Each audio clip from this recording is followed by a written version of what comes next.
84 taon ang bilanggo para kay Jenner dahil sa pambobomba. Kapatid ni Ashley Williams nagbahagi ng ligtas na mensahe at alalahanin ang mga biktima. Mainit na panahon sa sito. Ang temperatura ay maaaring mag-ugma hanggang 80 degree 27 degree ni, mag-ingat sa sunog at mga lawa.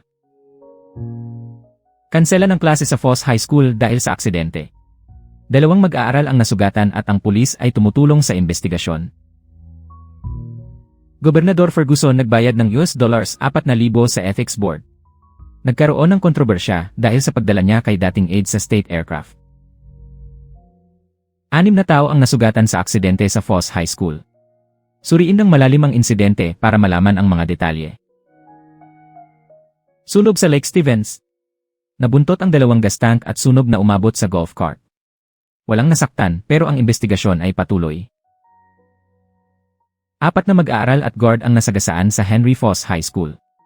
Lahat nasa stable condition, suspect ay isang estudyante.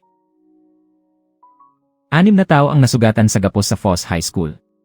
4 ang nasa malubhang kalagayan, agad na tinugunan ng fire department. 5 estudyante at isang gwardiya ang nasugatan sa Foss High School. Suspect ay isang estudyante at nakulong na.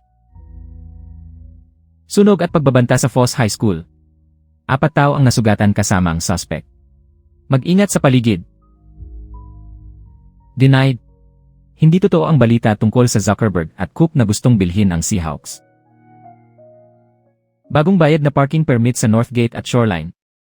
Solo drivers ang maapektuhan, mag-ingat sa rush hour.